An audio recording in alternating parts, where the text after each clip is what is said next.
அழகான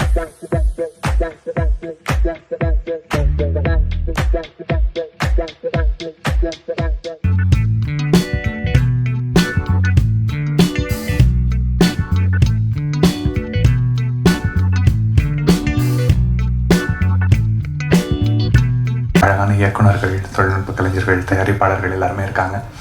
பத்திரிகையாளர்கள் எல்லார் முன்னிலையிலையும் இந்த படம் வந்து இதை பற்றி பேசுகிறது வந்து ரொம்ப மகிழ்ச்சியான ஒரு தருணம். ஒரு சில ஆண்டுகளுக்கு முன்னாடி இந்த படத்துக்காக இல்லை, ஏழுக்கிழல் ஏழுமலை படத்துக்காக பாடல் எழுதுறதுக்காகன்னு சொல்லிட்டு ராம் அவர்கள் கிட்டேருந்து ஒரு அழைப்பு வந்துச்சு. அந்த அழைப்பை வந்து ரொம்ப ஒரு பெரிய ஒரு மகிழ்ச்சியை கொடுத்த ஒரு அழைப்பு அந்த அழைப்பு. ஏன்னா அவங்களோட யுவன் முத்துக்குமார் அண்ட் ராம் அவர்களுடைய இணைந்து அவங்க உருவாக்கின பாடல்கள்லாம் எனக்கு ரொம்ப பிடிச்ச பாடல்கள். என்னோடய பட்டியலில் எப்போவுமே இருக்கிற பாடல்கள், கற்றது தமிழில் வர பாடல்கள் ஆகட்டும், ஆனந்த யாழை ஆகட்டும், அது வரைக்கும் எல்லா பாடல்களும். அங்கே போகும்போது அவரை பார்க்க போகும்போது அவரோட அப்பார்ட்மெண்ட்க்கு போகிற வழியில் அவங்களோட பாடல்கள்லாம் கேட்டுகிட்டே போயிட்டு அவர்கிட்ட போயிட்டு அந்த படத்துக்கான வேலை ஆரம்பித்தோம். அந்த படத்தில் வந்து ரொம்ப கவித்துவமான ஒரு படம். அந்த படமே அவ்வளோ ஒரு கவிதை. அதில் அவர் வந்து தமிழ் கவிதை அவ்வளோ வந்து என்ஜாய் பண்ணி வாங்கிட்டே இருந்தார். இன்னும் வேணும் எனக்கு, நான் எவ்வளோ அழகாக ஒரு வரி எழுதிட்டோம், எனக்கு இந்த வரி ரொம்ப அழகாக இருக்குன்னு நான் நினச்சேன்னாலும் இந்த வரி அழகாகிடுச்சு, ஆனால் அதுக்கு மேலே இருக்கிற வரி இதோட கம்மியாகிடுச்சு, அதையும் இன்னும் கவித்துவமாக்கலாமான்ட்டு ஒவ்வொரு வரியாக அப்படி கேட்டு வாங்கிட்டு வந்தார். ஸோ அவருக்கு அந்த அப்படி ஆரம்பித்த அந்த திங் அதுலேருந்து பறந்து போக்கு நாங்கள் வரும்போது டோட்டலாக வேற ஒரு டொமைனுக்கு மாறிட்டார். வேற ஒரு ராம் சாரை நான் பார்த்தேன். நான் என்ன எழுதினாலும் ஆக்சிடென்டலாக ஏதாவது கவிதையாக வந்துட்டா கூட, ஐயோ இது கவிதையாக இருக்குங்க, கவிதை வேணாம், இது இந்த படத்துக்கு இது தேவையே இல்லை, இந்த படம் வந்து நான் வேற மாதிரி பண்ணுறேன், வேற மாதிரி என்னோட விஷனே வேற மாதிரி இருக்குன்னு சொல்லிட்டு அவரை டோட்டலாக வேற ஒரு ஜானருக்கு ஷிஃப்ட் பண்ணிட்டு கூப்பிட்டு போனார். எனக்கும் ரொம்ப பெரிய எக்ஸ்பீரியன்ஸாக இருந்துச்சு. இந்த படம் ஆரம்பிக்கும் போது அப்படியே 1, 2 அப்படின்னு சொல்லிட்டு பாட்டு ஆரம்பிச்சு அப்புறம் முடிக்கும் போது 25 பாட்டு எழுதணும் அந்த படத்துக்கு.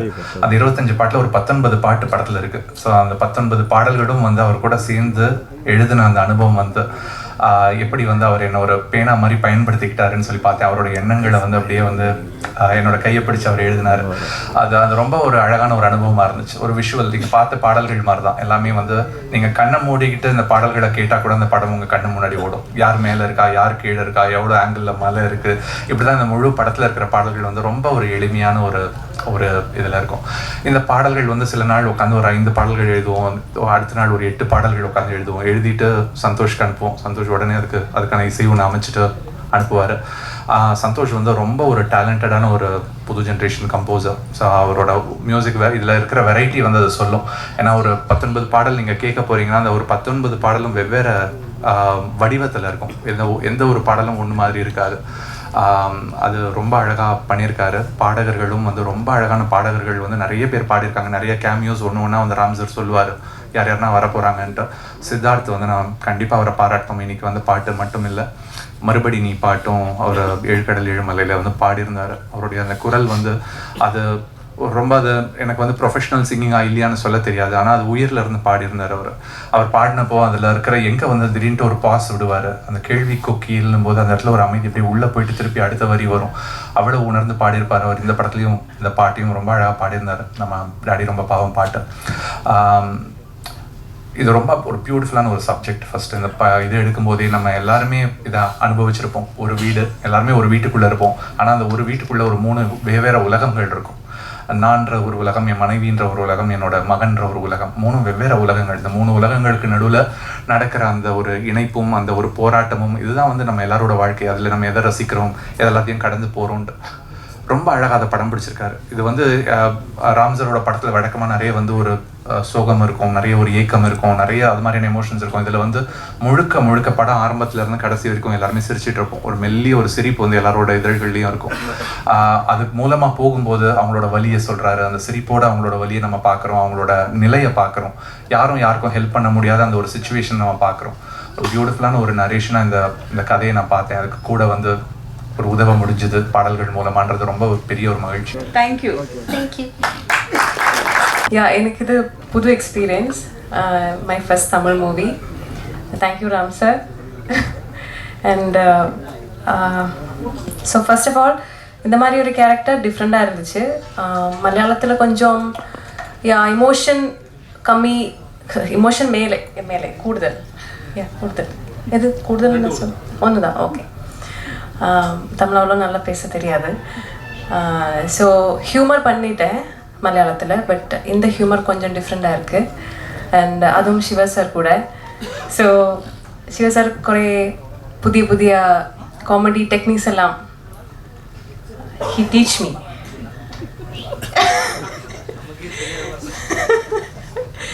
ஸோ யா, ரொம்ப ஸ்வீட்டான லைட் ஹார்ட்டட் மூவி. நிறைய சிரிக்கிறதுக்கு ரொம்ப நிறைய மொமெண்ட்ஸ் எல்லாம் இருக்குது. ஸோ எஸ்டர்டே ராம் சார் கிட்ட கேட்டேன் ஒரு பாட்டு பாடணுன்னு. ஸோ இத்தனை நாள் ஆக்டிங் கான்ஃபிடெண்ட்டாக போனேன் நான். இது என்னோடய first Tamil movie sir. So ஏதோ எப்படி இருக்கு, I hope it will become a real special one. So yeah, thank you so much. சிரித்தார் சில்லறையும் சிதறும் அகில உலக சூப்பர் ஸ்டார் சிவா அவர்கள் அப்படின்னு அவர் சொல்லியிருக்கார். நீங்கள் சொல்லுறேன் சொல்லிடுறேன். சென்னை சில்க்ஸ் மேனிக்யூன் மாதிரி இருக்கீங்க மேடம். இல்லை ரொம்ப அழகாக இருக்காங்க. ப்ளீஸ் இல்லை, நீங்கள் இவ்வளோ சொன்னதை கேட்டுருந்தாங்க. என்றைக்குமே கிடையாது மேம். பட்டம் நான் தானாக வர்றது அது. ஓகே இது வேறு ஃபங்க்ஷனு, நம்ம ஒழுங்காக பேசுகிறோம். இதெல்லாம் ரொம்ப சந்தோஷமாக இருக்குது. நம்ம நிறைய படத்துக்கு இங்கே வந்திருக்கோம். இது ரொம்ப ஸ்பெஷல்.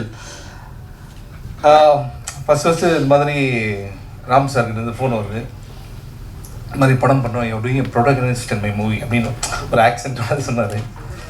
அது மாதிரி லைஃப்பில் பயந்தது எதுவுமே கிடையவே கிடையாது. ஸ்கூலில் ஃபெயில் ஆனது கூட பயப்படல. ஐயோ ராம் சாரோட படமா அப்படின்னோட, எங்கே இருக்கீங்க? ஆஃபீஸில் இருக்கேன், வந்து நான் 20 மினிட்ஸில் வந்துட்டார் ஆஃபீஸ்க்கு. இப்போ என்ன பண்ணுறதுன்னு யோசிச்சுட்டே இருக்கேன். டக்குன்னு லேப்டாப் ஓப்பன் பண்ணி, சார் இப்போ ஒரு படம் பண்ணிகிட்ருக்கேன், இந்த படத்தில் 2 சீன் பாருங்கள் அப்படின்னு. நானே இந்த படத்தை எப்போ இவர்கிட்ட எஸ்கேப் ஆகுது யோசிச்சுட்ருக்கேன். அப்போ படத்தை போட்டால் சூரிய வந்து தலைக்கீழே தொங்கிட்டு 30 தடவை இப்படி சுற்றிட்டு இருக்காரு, 30 தடவை அப்படி சுற்றிட்டு இருக்காரு, தண்ணி மூஞ்சி தெளிக்கிறாங்க. அப்படியே பார்த்துட்டே இருக்கேன், எப்படி சார் இருக்கு, நல்லா இருக்கு, நம்ம படம் எப்படி அப்படின்னு ஆரம்பித்தார். ஐயோ சார் இதெல்லாம் நம்ம டார்ச்சர் அனுபவிக்கவே முடியாது. நான் என்ன பண்ணேன், சார் நம்ம டிஃபன் சாப்பிட்டு பேசுவோம் சார் அப்படின்னு சொல்லிட்டு, I really love you sir, I have lot of respect. நம்ம படம் மட்டும் அப்படின்னோன்னா இப்போ சொன்னார், இல்லை இது வேறு மாதிரி ஒரு படம், இது வரைக்கும் நானே பண்ணாத ஒரு படம், நிச்சயமாக உங்களுக்கு பிடிக்கும் அப்படின்ட்டு ஒரு ஸ்கிரிப்ட் கொடுத்தாரு. அந்த ஸ்கிரிப்ட் பார்த்தீங்கன்னா கொஞ்சம் பெரிய புக்காக இருந்தது. நீங்கள் படிங்க, நான் கூப்பிட்றேன் அப்படின்னாரு.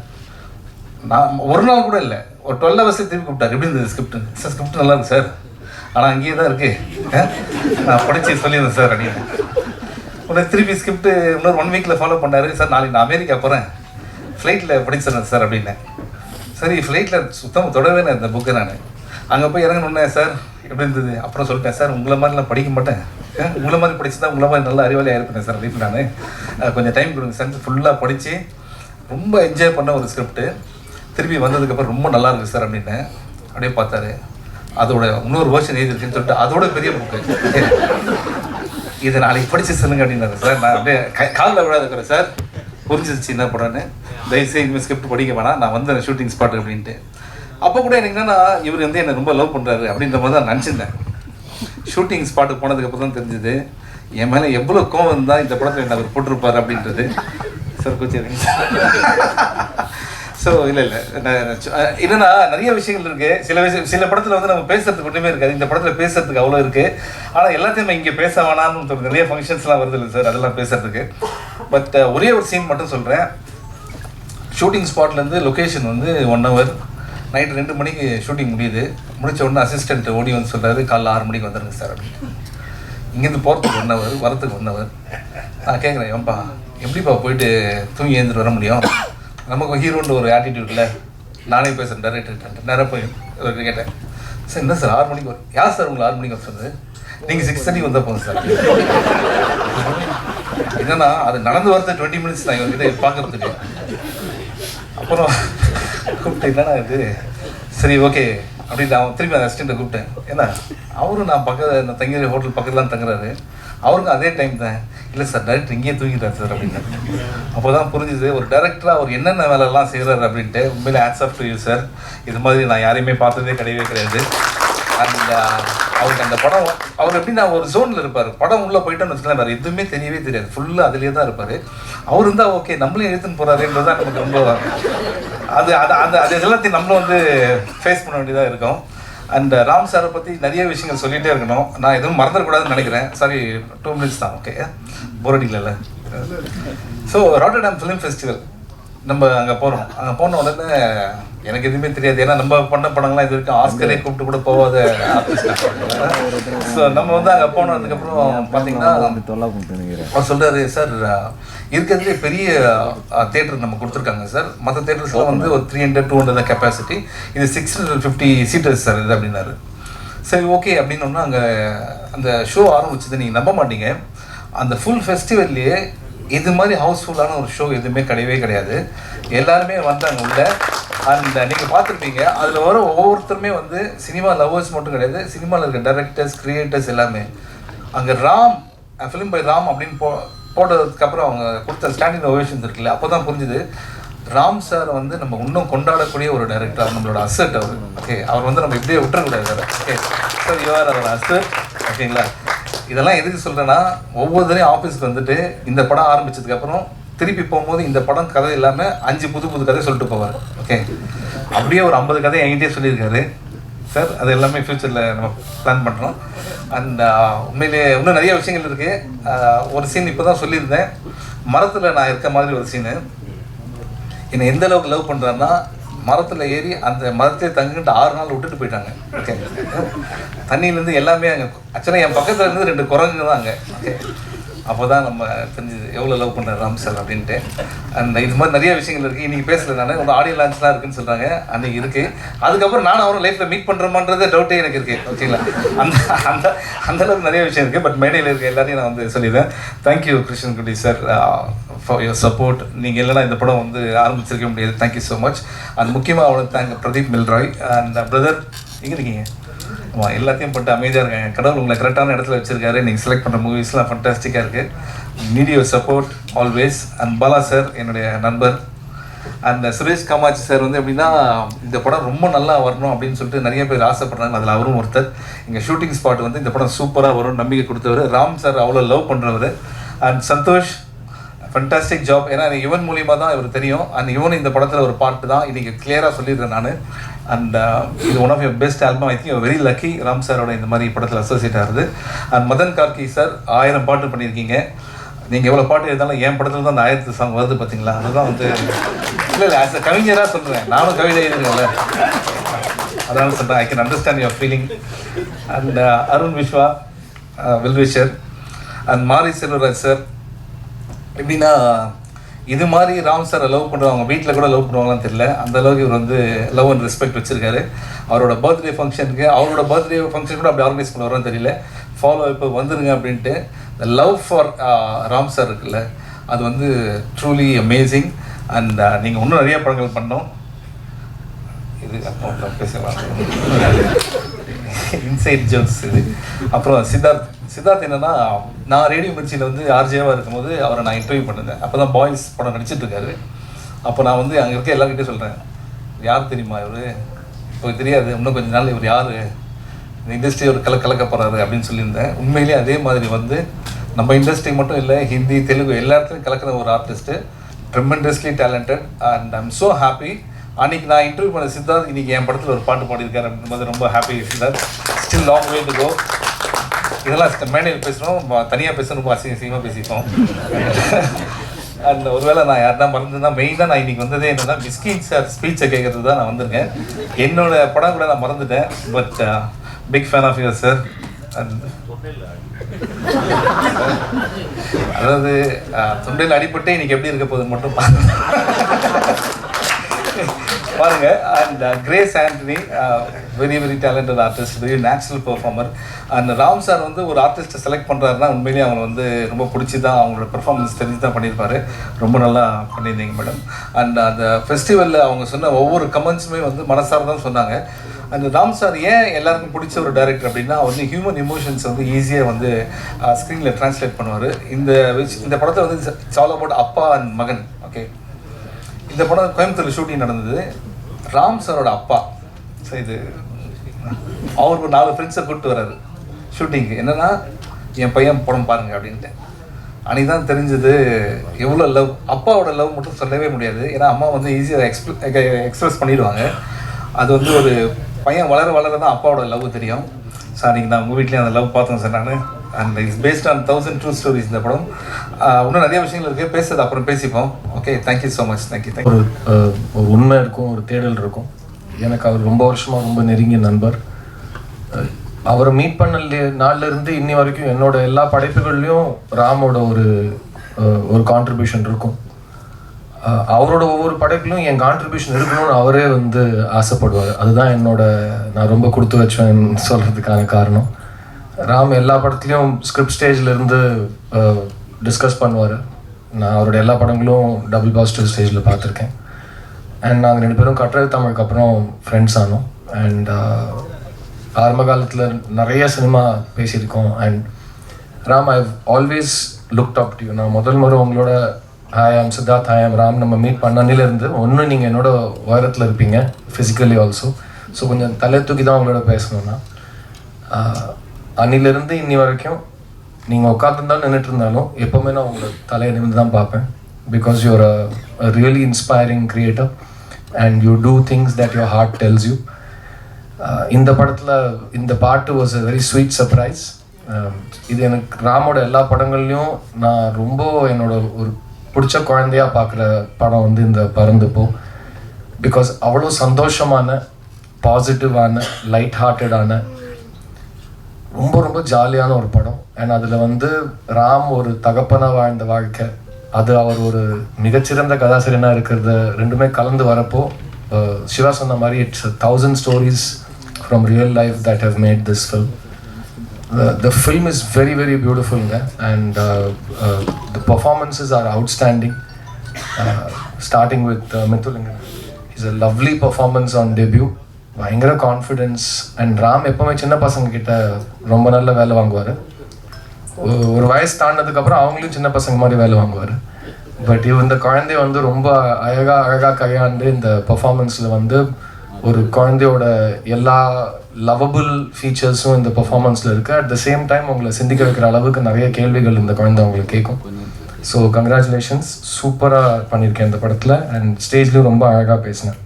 கங்க்ராட்ஸ். சிவா எனக்கு ஃபஸ்ட்டு படத்தில் முன்னாடிலேருந்து பழக்கம். அதே பர்சனாலிட்டி, அதே அன்பு. அண்ட் எல்லாருக்கும் சிவாவை பிடிக்கிறதுக்கான காரணம் அதுதான். தெர்ஸ் நோ எதுவுமே ஒரு ஃபேக்னஸே இருக்காது. எல்லாமே ரொம்ப வெளிப்படையாக ஜாலியாக இருப்பாப்புல. இந்த படத்தில் ஐ ரியலி என்ஜாய்ட் வாட்சிங் ஷிவாஸ் பர்ஃபார்மன்ஸ். பிகாஸ் அவர் நிறைய காமெடி படங்கள் பண்ணியிருந்தாலும் அதுக்கான ஒரு ரிக்குவயர்மெண்ட் இருக்கும். அதை அவர் எப்பவுமே சூப்பராக பண்ணுவார். இது ஒரு ஸ்லைஸ் ஆஃப் லைஃப் ஃபிலிம். இந்த கேரக்டராகவே மாறிட்டார். And when I saw the whole film and I saw a very different version of Shiva in this film. So congrats Shiva. I think as a star நீ நிறைய வருஷங்கள் தாண்டிட்ட, but as an actor நீ ஒரு பெரிய stamp வைக்கிற படமாக இது இருக்கும்னு நான் ஹோப் பண்ணுறேன். Always want what's best for you. Congrats. இந்த படத்தோட பர்ஃபார்மன்ஸ் பவர் ஹவுஸ்னால் அந்த லேடி தான், அவங்க கிரேஸ் ஃப்ரம் கேரளா. நான் படம் பார்த்துட்டு ராம்கிட்ட ரொம்ப நேரம் அந்த கேரக்டர் பற்றியும், அதை எழுதப்பட்ட விதத்தை பற்றியும், அவங்க பெர்ஃபார்ம் பண்ண விதத்தை பற்றியும் நிறைய பேசியிருக்கேன். இட்ஸ் அ ரியலி சென்சேஷனல் பர்ஃபார்மன்ஸுங்க. I can't wait. நீங்கள் எல்லோரும் அந்த பர்ஃபார்மன்ஸை பார்க்க போகிறீங்க. இந்த 3 பேரோட இந்த கூட்டணி, இந்த family is very very beautiful. And இந்த மாதிரி ஒரு beautiful ஃபில்மை அமைச்சதுக்கு I really want to congratulate Kutti sir and Pradeep sir. Where is he? So both of them really amazing to back a film like this. Adu Vaazhai kaprom, it's nice to see a film that will be seen in theaters and it will be seen over the top. It will be seen everywhere, and that's a very beautiful hybrid kind of an imagination. So congrats guys. Thanks for backing this film. இந்த படத்தில் work பண்ண எல்லா டெக்னீஷியன்ஸும் ராம் பிழிஞ்சு எடுத்துருவார் அவரோட technicians. அது உங்களுக்கே தெரியும். Santosh Dayanidhi is a tremendous musician. He's worked and learned from the greatest. And Santosh oda Raati song da Santosh first na faced when we first spoke. A beautiful independent song, adu pala kodi views YouTube la earn பண்ணிச்சு. And it was a very beautiful song. அன்னிலிருந்து Santhosh மேல ஒரு கண்ணு ஒரு காது இருந்திருக்கு. And I'm so glad that he's making his big film full album. அதுவும் 20 பாட்டுலாம், it's not a joke. And I think you grabbed the opportunity with both hands, Santosh. I'm so happy for you, and just keep growing, brother. It's going to be amazing. And Karki is, well, he's an institution, Iron Bat editor. So I'm so happy to have him on this project. And our ஏழ்கடல் ஏழுமலைக்கு ஒரு மறுபடி நீங்கிற பாட்டு எங்களுக்கு ரொம்ப அழகாக எழுதி கொடுத்துருந்தாரு, which Ram and I really enjoyed when he recorded it. இந்த பாட்டு வாஸ் நான் சொன்னேன் இல்லையா, என்னோட எல்லா படைப்பிலும் ராம் இருப்பார், அவரோட எல்லா படைப்பிலும் நான் இருக்கணும்னு அவர் ஆசைப்படுவார். அதில் தான் அந்த அன்புனால வந்த ஒரு யாரு செஞ்ச வேலை இது அன்பு செஞ்ச வேலை, அது இந்த படத்தில் தான். அந்த வேலை தான் எனக்கு இந்த படத்தில் ஒரு பாட்டு பாடுற வேலையை வாய்ப்பு வாங்கி கொடுத்துருக்கு. I'll always be part of everything you do, Ram, you know that. And எனக்கு ஒரே ஒரு வேண்டுகோள், I want you to make more films, because நம்ம சினிமா ஸ்டார்ட் ஆகிற டைம்லேருந்து இப்போ கம்பேர் பண்ணிங்கன்னா எவ்ரி 3 months எவ்ரி 6 months உலகம் மாறிக்கிட்டே இருக்குது, ரொம்ப ஃபாஸ்ட்டாக மாறுது. ஸோ ஒரு இருட்டு காட்டுக்குள்ளே நீங்கள் தான் அப்பப்போ ஒரு தீப்பந்தத்தை போய் வச்சிங்கன்னா தான் உங்களுக்கு பின்னாடி நாங்கள்லாம் வர முடியும், இல்லைனா ரொம்ப இருட்டு அதிகமாகிட்டே போகுது. So I want you to be the வழிகாட்டி that you have always been, but please கொஞ்சம் இன்னும் ஃப்ரீக்வன்சி கொஞ்சம் இன்க்ரீஸ் பண்ணுங்கள். அதுக்கு உங்களுக்கு நாங்கள் எல்லாருமே ஒத்தாசையாக இருக்கணும்னு ஆசைப்படுறோம், whether it's Selvam or Viswa. And I'm so happy that these guys stand with you and love you and support you the way they do. And we'll always be there. So உங்களுக்கு என்ன வேணும்னு சொல்லுங்கள், அது ஃபாஸ்ட் பண்ணணும், 2x 3x பண்ணணும்னா நாங்கள் அதுக்கான வேலையெல்லாம் நாங்கள் பார்க்க ஆரம்பிக்கிறோம். மெடல் இருக்கிற எல்லா பெரியவங்களுக்கும் thanks for coming you to support our film. July 4th எங்களுக்கு ரொம்ப முக்கியமான நாள். ராமோட ஆசான்னா அவரோட சீடன் அருண் விஸ்வாவோட அடுத்த ப்ரொடக்ஷன் 3 BHK அதில் நான் நடிச்சிருக்கேன். அதுவும் July 4th தான் ரிலீஸ் ஆகுது. அதுவும் ஒரு மிக அழகான குடும்பத்தை பற்றின கதை. ஸோ எஸ், பறந்து போன்னு 2 பேர் சேர்ந்து கை கோத்து இறகு கோத்து நம்ம பறந்தா பெட்ரு. So I'm really happy that we are coming on the same day. And I want all of you to love both of these films because they are both very sweet and fun and positive and emotional films. And இதை பார்த்துட்டு I hope that 2 படத்துக்கும் நீங்கள் நிறைய அன்பு கொடுப்பீங்கன்னு நான் வேண்டிக்கிறேன். And in fact Arun Vishwa என்னைய டைரெக்டாக பார்க்க மாட்டேங்கிறாருன்னா எங்களோட அதர் லாங்குவேஜ் டப்பிங் போயிட்டுருக்கு, அதை விட்டுட்டு 1/2 hour நான் வரணும்னு சொல்லிட்டு எனக்கு கூப்பிட்டு வந்தாங்க. ஸோ நான் இதை முடிச்சுட்டு கொஞ்சம் அங்கே ஓடணும். ஸோ மீடியா நண்பர்கள் எல்லாருக்கும் Parandhu Po is a very beautiful and positive, almost cute fairy tale of a film. நான் ஃபஸ்ட் டைம் பார்த்தப்போ நான் எவ்வளோ என்ஜாய் பண்ணேனோ கண்டிப்பாக நீங்களும் அவ்வளோ என்ஜாய் பண்ணுவீங்கன்னு நான் நம்புகிறேன். So give this film a lot of your love. It's releasing on July 4th worldwide. And I hope Ram இந்த படத்துக்கு அப்புறம் அடுத்த ஃபங்க்ஷன்ஸ்லாம் இன்னும் சீக்கிரமாக வரும்னு நான் வேண்டிக்கிறேன். And thank you very much. All the best. இந்த மாதிரி பெரிய விஷயங்கள்லாம் அவருக்கு அவசியமே இல்லை. அவருக்கு மனிதர்கள் போதும். அந்த மனிதர்களுக்குள்ளே இருக்கிற அந்த தமிழ் சினிமாவில் கதை கேட்கும்போது ஒரு 100 கதை கேட்டோம்னா ஒரு 5 கதை ஓகே ஆகும். ஆனால் ராமோட மட்டும் அந்த ஒரு 5 வருஷ பயணத்தில் எல்லாம் 2 கதை சொல்லுவார். சொல்கிற கதையெல்லாம் ஓகே பண்ணலாம் ஒரு பாயிண்டில் கூட்டி வெறுத்துட்டார். இயக்குனர், நடிகர் மிஷ்கின் அவர்களை, பாடகர், எழுத்தாளர், இசையமைப்பாளர், எல்லாவற்றுக்கும் உரிய பொருத்தமான நடிகர் மிஷ்கின் அவர்களை. தானு சார் வர பின்னால் உட்காந்துருக்காரு. நான் எப்படி பேசுறது? 5 நாள் ஆச்சு தூங்கினா, 5 நாளாச்சு தூங்கி. ராம் ஒரு 5 நாளைக்கு முன்னாடி கூப்பிட்டு பாட்டு பாட சொன்னான். இந்த இரவு ஃபுல்லாக ஒரே ஆட்டம். ஒரு 3-4 ஹவர் பாடி முடிச்சுட்டு அதுக்கப்புறம் ஆஃபீஸ்க்கு வந்துட்டான். காலைல 6 மணிக்கு தான் போனான். அப்புறம் மறுநாள் படம் பார்க்க கூப்பிட்டான். அப்புறம் நைட்டு ஃபுல்லாக பேசினோம் நாங்கள் ஆஸ்டன்ஸ் எல்லாம் சேர்ந்து. அப்புறம் நேற்று வந்து சசி நான் கதை சொல்ல வந்தார். அதுக்கப்புறம் வந்து நைட்டு 12 மணிக்கு விக்கி வந்து படம் பார்க்க கூப்பிட்டான். இன்றைக்கி காலையில் வரைக்கும் இன்றைக்கி வரைக்கும் தூங்கலை. அப்புறம் மத்தியானம் பார்த்தா இவ்வளோ லென்த்தாக இருந்துச்சு இந்த விழா. அப்புறம் ரொம்ப எதிர்பார்க்குறீங்க, என்ன பேச போகிறேன்னு எனக்கே தெரியல. ரேண்டமாகவே ஆரம்பிப்போமே. நேற்று வந்து சசி அண்ணா வந்து ரொம்ப எக்ஸ்ட்ராடினரியான ஒரு ஸ்டோரி சொன்னார். எனக்கு தெரியாது ஏன் என்று சொன்னான்னு தெரியல. சசி அண்ணா சொல்லும்போது எனக்கு தெரிஞ்சது வந்து வாழ்க்கையில் எவ்வளோ முக்கியமான ஒரு மனிதர் அப்படின்றது. அவர் சொன்ன கதை வந்து எனக்கு ரொம்ப மனசில் அப்படியே. சசி அண்ணா தேங்க்யூ. நான் அந்த டைமில் உங்களுக்கு தேங்க்ஸ் சொல்லலை. அதுக்கப்புறம் சசி அண்ணா போன பிறகு நான் சசிக்கு வந்து ஃபோன் பண்ணி இவ்வளோ ஸ்ட்ராங்கான ஒரு கதை சொல்லியிருக்கீங்க, இது வந்து ராஜா இல்லையா அப்படின்னு கேட்டு, அதுக்கப்புறம் வந்து தியாகராஜன் குமாரஜா கேட்டு, தியாகராஜன் குமாரஜா ராஜாட்ட கூட்டு போங்க அப்படின்னு சொல்லி அது அப்படியே ஆச்சு. ஒரு ஐ திங்க் ஒரு 8 வருஷம் முன்னாடி இருக்கு. ஒரு பார்ட்டியில் குடிச்சிக்கிட்டு இருக்கும்போது சிவா வந்தான். அவனும் நில்றா விடுறா, அவனும் ஒரு எடுத்து வந்தான். நான் 4 பேருக்கு அடிச்சிருப்பேன்னு நினைக்கிறேன். அவன் நேராக வந்து சேர்ஸ் அடித்தான். அடிச்சுட்டு சார் நம்ம 2 பேரும் சேர்ந்து ஒரு காமெடி பண்ணலாமா சார் அப்படின்னா, நான் அவனை பார்த்து என்ன காமெடி பண்ணுறியா அப்படின்னேன். அப்படியே போயிட்டான். அதுதான் நாங்கள் வந்து அதை மறந்துருப்பான்.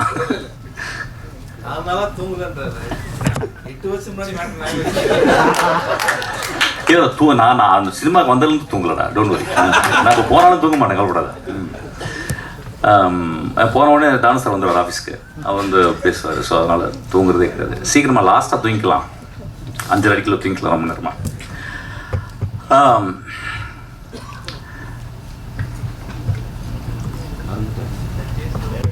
நான் நிறைய மேடைகள் வந்து என்னை வந்து சினிமா விழாக்களுக்கு வந்து கூப்பிட்றாங்க. தயவுசெய்து கூப்பிடாதீங்க. கூப்பிட்டிங்கன்னா ஒரு 5 லட்ச ரூபா கொடுத்தீங்கன்னா நல்லாயிருக்கும். ஒரு விழாக்கு ஒரு 5 லட்ச ரூபா கொடுத்தீங்கன்னா பேங்க்கில் போடலாம், மகளுக்கு படிக்க வைக்கலாம், இன்னும் கொஞ்சம் மாஸ்டர்ஸ் படிக்க வைக்கலாம். இந்த விழா மூலம் நான் சொல்லிக்கிறேன். ஆக்சுவலாக ஒரு நாளைக்கு 5 கால் வருது. அதாவது அடுத்த மாதம் ஒரு ரிலீஸ் ஆக போகிற ஃபங்க்ஷன், ஆடியோ ஃபங்க்ஷன், பட விழா, அப்புறம் அப்படிலாம் சொல்கிறாங்க. ஸோ இந்த விழா மூலிமா நான் சொல்லிடுறேன், தயவுசெய்து கூப்பிடாதீங்க. நிறைய வேலை இருக்குது எனக்கு, நிறைய கதைகள் பண்ணிக்கிட்டு இருக்கேன், படிக்கிறேன் நிறைய. இப்போ தான் படிக்க டைம் கிடச்சிருக்கு.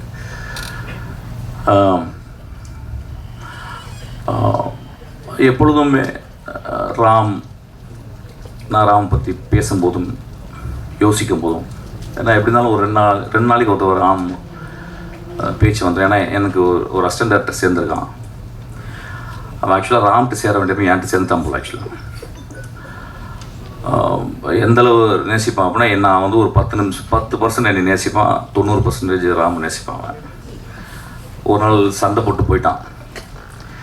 சண்டை போட்டு போனோடனே, ரொம்ப நல்ல பையன், ரொம்ப நல்லா படிக்கிற பையன், ரொம்ப சின்சியரான பையன், உண்மைன்னு அப்படியே சொல்லாமல் ஒரு எம்பாடிமெண்ட் ஆஃப் ட்ரூத் அவன்.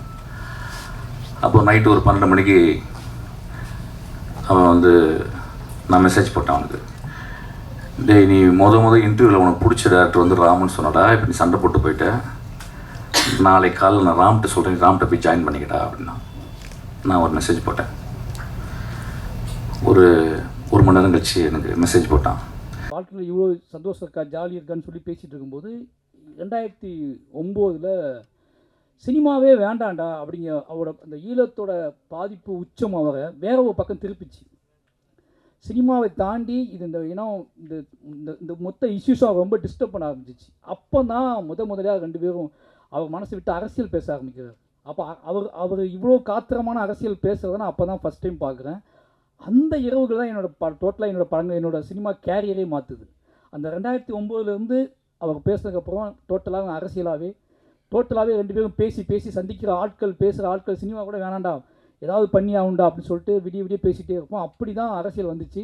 அந்த அரசியல் பாயிண்ட் ஆஃப் வியூவில் நான் கதைகள் சொல்ல ஆரம்பித்தேன். அந்த கதையில் கேட்டுட்டு அவர் இன்னும் அப்போ இதெல்லாம் பண்ணுமாடா, இதை பண்ணுடான்னு சொல்லி என்னை ட்ராக் மாற்றி விட்டது இந்த விஷயத்தினால தான். இல்லைனா நான் கண்டிப்பாக ஒரு வில்லேஜ் ஹியூமரான களவாணி மாதிரியான வில்லேஜ் ஹியூமரான படங்கள் நிச்சயமாக அவர் விரும்பக்கூடிய ஸ்டைலில், அவரை நம்பக்கூடிய, இல்லை அவரை சிரிக்க வைக்கக்கூடிய ஸ்டைலில் படங்கள் பண்ணியிருப்பேன். ஏன்னா அவருக்கு வந்து எங்கள் படத்தில் சிரிப்பு போய் நான் உன் படத்தை பார்த்து சிரிக்கணும்னு நினைக்கிறேன்டா அப்படிம்பார். அதுக்கப்புறம் என்ன நினச்சிக்குவாருன்னா, வாழை தான் ரொம்ப சிரித்து பார்த்தாரு. நான் நீ நினச்சி பயங்கரமாக சிரித்து பார்க்குறேன்டா, சிரிக்கிறது அவருக்கு ரொம்ப பிடிக்கும், சிரிச்சுக்கிட்டே இருக்கணும்னு நினைப்பார். இப்போ என்னென்னா என் பையனை பற்றி பேசி பயங்கரமாக அவன் என்ன பண்ணான், வீக்லி ஒரு டைம் ஃபோன் பண்ணி அவன் என்ன பண்ணான், அவனை அனுப்பிவிடுன்னு சொல்லிட்டே இருப்பார். எனக்கு ரொம்ப ஆசை. சார் மையனை பற்றி நிறைய கதைகள் சொல்லுவார். நம்ம எப்போ இவர்கிட்ட இந்த பில்டப் பண்ணி இந்த கதையெல்லாம் சொல்கிறது, ஒரு அப்பாவாயிட்டோம், நம்ம அப்பாவாயிட்டோம் அப்படிங்கனால நம்ம எப்போ இந்த மாதிரி கதையெல்லாம் சொல்கிறது அவர்கிட்ட, இவன் இப்படி பண்ணான் சார், அப்படி பண்ணான் சார். எனக்கு அந்த மாதிரி ஆசைனா லைஃப்பில் ப்ரைடாக கதை சொல்லவே இல்லை. நம்ம ப்ரைடுனா நாம் பையன் தான் நம்மளோட ப்ரைடு நினைப்போம்ல. என்னடா லைஃப்பில் ப்ரைடாக கதை சொல்லவே இல்லையா, பையன் இப்படி பண்ணா அப்படி பண்ணான்னு சொன்னால் அது பயங்கர சந்தோஷமாக இருக்கும்ல அப்படின்னு வெயிட் பண்ணிகிட்டே இருந்தேன். இப்போ அவன் வந்து சாரை வச்சு தான் நீ ஓட்டுறான், ஆல் அப்பாஸ் லையர்னு சொல்லி இந்த வார்த்தையை எடுத்துக்கிட்டான். இது எப்போ எடுத்தாலும் அதை கூப்பிட்டு கேட்டே இருப்பான். சார் லைஃப்பில் நடந்த மாதிரி, சார் சொல்கிற கதைகள் மாதிரி நமக்குலாம் எப்போ நடக்குமா, அதுக்கு வாய்ப்பு இருக்கா அப்படின்னு யோசிச்சுட்டு இருக்கும்போது, இப்போ சமீபத்தில் சார் ஃபோன் அடிச்சுட்டு ஜப்பான் போயிருந்தேன். அப்போ அடிக்கடி ஃபோன் அடிச்சுட்டு, இப்போ ஜப்பானில் எங்கே போனேன், எதை பார்த்தேன், மிஸ்கின் அந்த மாதிரி அக்கிரா கோஷாவை கல்லறைக்கு போ அப்படிலாம் சொல்லிட்டு இருந்தார். அப்போ அந்த ஒரு பாட்டு சிங்கிள் ரிலீஸ் பண்ணியிருந்தார். அந்த பாட்டு நான் பார்த்துட்டு அவரை பேசிக்கிட்டு நான் காரில் வந்துட்டுருக்கேன் ஜப்பானில். அப்போ என் பையனை வந்து ரூமில் டயர்டாக இருந்தாலும் தூங்க போட்டு நான் ஃப்ரெண்டு வீட்டுக்கு ஜப்பானில் ஒரு ஃப்ரெண்டு ஒருத்தர் பார்க்கறதுக்காக போயிருந்தோம். அவன் மட்டும் தூங்கிட்டு தான் நாங்கள் ஃபேமிலியாக அவனையும் அவனோட பாட்டியும் தூங்க வச்சுட்டு நாங்கள் ஃபேமிலியாக ஜப்பான் ஃப்ரெண்டு வீட்டுக்கு போயிருந்தோம். போய் பார்த்துட்டு பேசிவிட்டு நைட்டு ஒரு 10:30 மணி 11 மணிக்கு வந்துட்டு இருக்கோம். காரில் ஃபோன் வருது, பையனை காணும் அப்படின்னு சொல்லிட்டு. ஜப்பானில் எப்படா காணாமல் போவான், ரூமில் தூங்கிட்டு இருந்தவன்னு சொல்லிட்டு பயங்கரமாக எனக்கு என்ன ரியாக்ட் பண்ணுறதே தெரில. அப்போ தான் அந்த பாட்டு ரிலீஸ் பண்ணியிருக்காரு. அவன் கதவை கேட்டுக்குள்ளே பூட்டி போட்டு வெளியே ஓடுறது ஷாட்டு. அதை பார்த்துட்டு தான் பேசிட்டு வந்துருக்கோம் காரில். பையனை காணும் ஜப்பானில். அவங்க அம்மா அப்பா அவங்க பாட்டி ஃபோன் பண்ணி பயங்கரமாக அழுறாங்க, பையனை காணும் அப்படின்ட்டு. ஜப்பானில் குட்டி குட்டியாக ரூம்லாம் என்னென்னு கத்துனா பயந்துருவாங்கன்னு சொல்லிட்டு நான் வந்து பயங்கரமாக ஏதோ வாழ்க்கையை டோட்டலாக ஏதோ நடக்க போகுது. ஏன்னா எனக்கு வந்து அந்த ஹோட்டலோட காரிடார் அந்த லிஃப்ட்டு, ஏன்னா அவன் என்னென்ன பண்ணுவான்னு எனக்கு தெரியும். இப்போ ஒன்று ஓப்பன் பண்ணிவிடுவான், பட் அது உள்ளே போய் திருப்பி அங்கேருந்து வெளியே வர தெரியாது. லிஃப்ட்டுக்குள்ள லாக் ஆகிருப்பானா அப்படிங்கிற எல்லா பயமும் வந்துட்டு போகுது. வாழ்க்கையில் ரொம்ப நாள் கழித்து ஒரு பெரிய துன்பத்துக்கு தயாராக போகிறோம் அப்படிங்கிற பயத்தில் நான் வேகமாக அங்கேருந்து ஓடி வரேன். ஜப்பான் ஹோட்டலுக்கு ஓடி வரேன். வந்தால் ரிசப்ஷனில் 2 ஜப்பான் ஆண்டிகள் மட்டும் உட்காந்து அவன் வந்து சிரித்து பேசிக்கிட்டு இருந்தான். ஒரு 3-3.5 வயசு தான் ஆகுது. நான் ஓடி வந்து அவனை தூக்கிட்டு அப்போ என்னடா அப்படின்னு கேட்டால் கண்ணு மட்டும் கலங்கி இருந்துச்சு அவனுக்கு. நீ எங்கே போனேன் அப்படின்னு கேட்டான். நான் ஃப்ரெண்டு வீட்டு போனேன், தூங்கிட்டு தானே இருந்தேன் அப்படின்னு கேட்டேன். அப்போ அவங்க பாட்டி வந்தாங்க, பயங்கரமாக அழுதாங்க. அப்போ தான் இந்த மாதிரியான வேர்ல்டு அந்த ஆட்டிடியூட்டை நான் ஃபஸ்ட் டைம் பார்க்கேன். என் லைஃப்பில் அப்படி கிடையாது. எங்கள் அப்பா கூட நான் இருந்ததே இல்லை. நான் வேலைக்கு போனேன், எங்கள் அப்பா நான் வேலைக்கு போகிற டைம், சின்ன வயசில் வேலைக்கு போகிற டைம் எங்கள் அப்பா வீட்டில் இருப்பார், எங்கள் அப்பா வேலைக்கு போயிடுவார். அப்பாவும் பையனும் பிரிந்து வேலை பார்த்த வாழ்க்கை என் வாழ்க்கை. சின்ன வயசுலேயே நான் வேலைக்கு போயிட்டேன். அப்போ எனக்கு இந்த அப்பாவோட இன்ட்ராக்ட் பண்ணுறது, அப்பாவை தேடுறது அப்படிங்கிறது எனக்கு இல்லவே இல்லைங்க. அவங்க அப்பா வேலைக்கு போய்ப்பான்னு எனக்கு தெரியும். ஆனால் அப்போ தான் அவன் சொல்ல, நீ எங்கே போனேன்ட்ட கேட்டான். ஃபஸ்ட் டைமாக என்னை பார்த்து கேட்குறான், நீ எங்கே போனேன் அப்படின்னு கேட்குறான். நாங்கள் ஃப்ரெண்டு வீட்டுக்கு போயிருந்தேன்னு சொன்னேன். என்ன நடந்துச்சுன்னு கேட்டால், இவன் எந்திரிச்சிருக்கான், என்னை காணும். அவங்க பாட்டி ஒரு ரூம் போட்டிருந்தோம், நான் தனியாக ரூமில் இருந்தேன். சரி அப்பா ரூமில் இருப்பாருன்னு சொல்லிட்டு அவன் என்ன பண்ணியிருக்கான், கதவை பாட்டிக்கு தெரியாமல் ஷூலாம் மாட்டி பேம்பஸ்லாம் போட்டிருந்தான். பேம்பஸ்லாம் கழட்டிட்டு பேண்ட் ஷர்ட் பாட்டி ஷூ மாட்டி வெளியே டோர் லாக் பண்ணிட்டு என் ரூம் போயிருக்கான். அந்த காரிடார்லேயும் நடந்து போயிருக்கான். என் ரூமை ஓப்பன் பண்ணி பார்த்துருக்கான். அங்கே லாக் ஆகிருக்கு. திருப்பி இங்கேருந்து ஓப்பன் பண்ணி இது க்ளோஸ்டாக இருக்குது. அவனுக்கு உள்ளே போக முடியல. அந்த காரிடார்லேயே அலைஞ்சிட்டு இருந்திருக்கான்.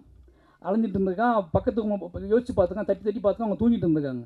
எல்லா ரூமையும் தட்ட ஆரம்பிச்சிட்டான். போய் எல்லா ரூமையும் தட்டியிருக்கான். ஏதோ ரூம்லேருந்து 2 பேர் வெளியே வந்திருக்காங்க. அவங்ககிட்ட வந்து எழுதி கொடுத்துருக்கான். மாரி செல்வராஜ்னு எழுதி கொடுத்துருக்கான். டேரக்டர் மாரி செல்வராஜ்னு எழுதி கொடுத்துருக்கான். எனக்கு பயங்கர ஆச்சரியமாக இருந்துச்சு. அவங்க சொல்கிறாங்க, அந்த 2 லேடிஸ் சொல்கிறாங்க, டைரக்டர் மாரி செல்வராஜ்னு எழுதி கொடுத்தான் அப்படின்னு சொல்லி அவன் கீழே போய் கொடுத்தோம். நீங்கள் வந்துருக்கீங்கன்னு சொன்னாங்க அப்படின்னு சொல்லி இங்கே உட்கார வச்சிட்டோம் அப்படின்னு சொல்லி. எனக்கு அவ்வளோ நேரம் பயமாக இருந்த பயம் வந்து அவனை வந்து இந்த எக்ஸ்போசரில் இருக்கான் அப்படிங்கும்போது சார் ஃபஸ்ட் டைமாக நான் வந்து அதை பயங்கரமாக ப்ரைட் பண்ணேன். சார்ட்ட உடனே ஃபோன் பண்ணி இந்த மாதிரி பண்ணிட்டான் அப்படின்னு சொன்னேன். அவர் சிரித்து உருண்டு கிடந்தார். இதுக்கப்புறம் நீ வந்து உன்னோட சினிமா மாறும், உன்னோட மொழி மாறும், சமூகத்தின் மீது உனக்கு இருக்கக்கூடிய ஒரு நம்பிக்கை பிறக்கும். நீ வந்து உனக்குள்ளே இது வரைக்கும் இருந்துக்கிட்டு இந்த விஷயம் எல்லாத்தையுமே அவன் சேஞ்ச் பண்ணுவான், அந்த பார்வையை சேஞ்ச் பண்ணுவான், பெரிய நம்பிக்கையை கொடுப்பான்ட்டு ரொம்ப நேரம் பேசிகிட்டு இருந்தார். மறுநாள் காலையில் நாங்கள் வெளியே அவுட்டிங் கிளம்புறோம்.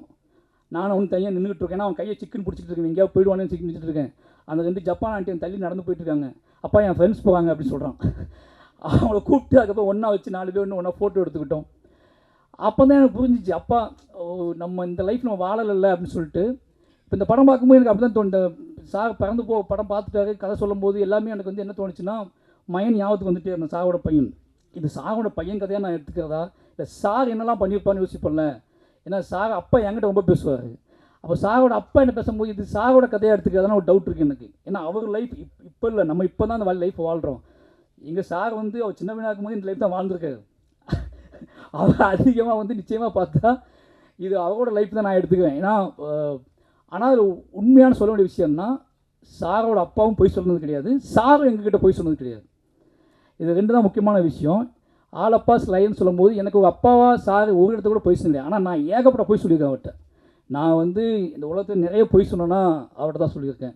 ஏன்னா ஒருத்தர் நம்ம யார்கிட்ட பொய் அதிகமாக சொல்லுவோம் யோசிச்சுப்பாங்க. நம்மளை இவங்களை விட்டுறக்கூடாது, நம்மளை இவங்க விட்டுறக்கூடாது, நம்மளை வந்து இவங்க போன்னு சொல்லிடக்கூடாது, நம்மளை வந்து சந்தேகப்பட்டுறக்கூடாது, ஒரு நிமிஷம் கூட நம்மளை மறந்துடக்கூடாது அப்படின்னு நினைக்கக்கூடிய ஆள்கிட்ட நம்ம நிறைய பொய் சொல்லுவோம். அப்படி நான் நிறைய பொய் சொன்னால்னா எங்கள் டைரக்டர் தான். ஏன்னா காதலிக்கும் போது நீங்கள் பொய் சொல்லி தான் ஆகணும். என்னோடய காதலியை தேடி போகும்போது தான் நான் பொய் சொல்லி தான் ஆகணும். நிறைய பொய் சொல்லிட்டு போயிருக்கேன். ஆனால் அவர் ஒரு நாளுமே இது என்கிட்ட ஒரு பொய் சொன்னால் தான் எனக்கு ஞாபகமே இருக்குது. இப்படி சார் இப்படி பொய் சொல்லிட்டாரே அப்படின்னு ஒரு ஞாபகமே எனக்கு இருந்தது இல்லை. பொய்யே சொன்னது கிடையாது. ஆனால் அவர் அவங்க அப்பாட்ட நிறைய போய் சொல்லியிருக்காரு அப்படிங்கிறது நமக்கு தெரியுது. எனக்கு யோசித்து பார்க்கும்போது இந்த கதை வந்ததில் ஒரு பெரிய சந்தோஷம்.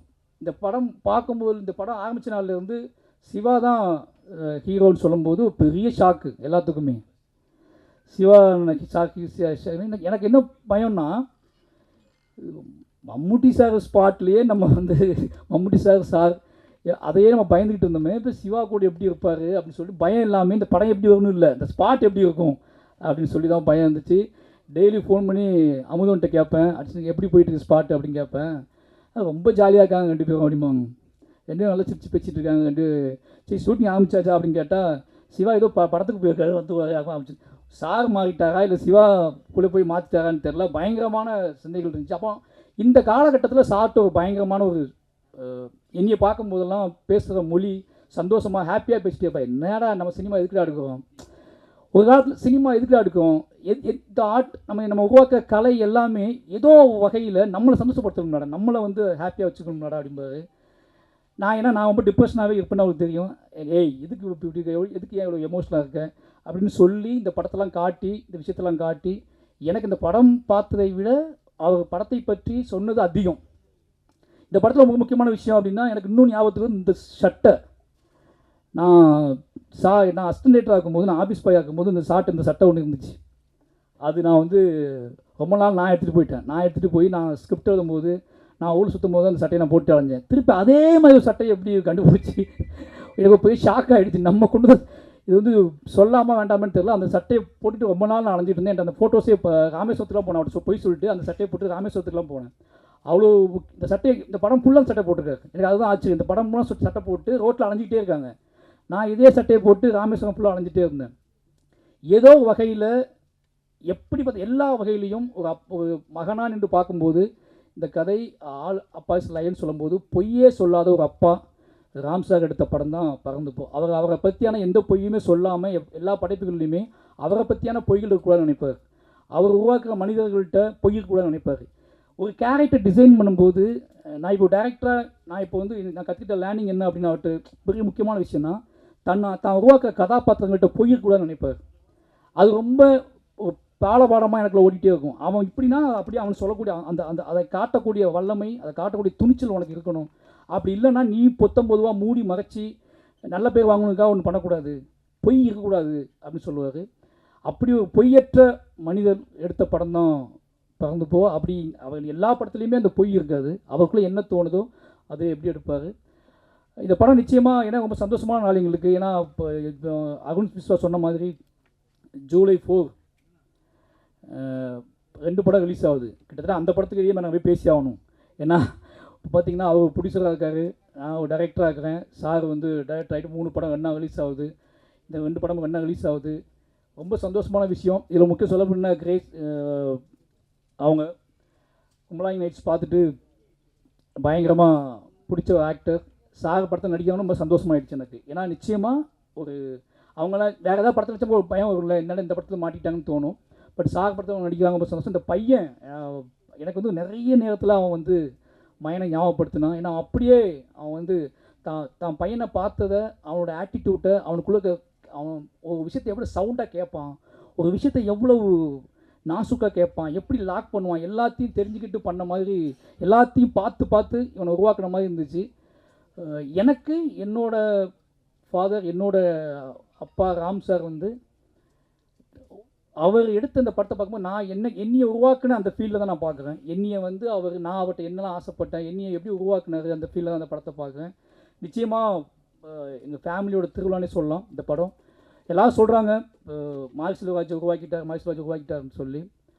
அதான் சொல்கிறேன்ல, எங்கிட்ட இருக்கிற நல்ல விஷயம் அத்தனையுமே அவரால் உருவாக்கப்பட்டது. எங்கிட்ட இருக்கிற அரசியல் நேர்மையோ இல்லை எங்கிட்ட இருக்கிற குறைந்தபட்ச நல்ல விஷயம் ஏதாவது இருக்குன்னு நீங்கள் நம்புனீங்கன்னா அது ஏன்னா நான் அப்படி வாழலை. அப்படி ஒரு வாழ்க்கையை இந்த வாழ்க்கை எனக்கு இந்த சமூகம் எனக்கு அப்படி ஒரு வாழ்க்கையை கொடுக்கவே இல்லை.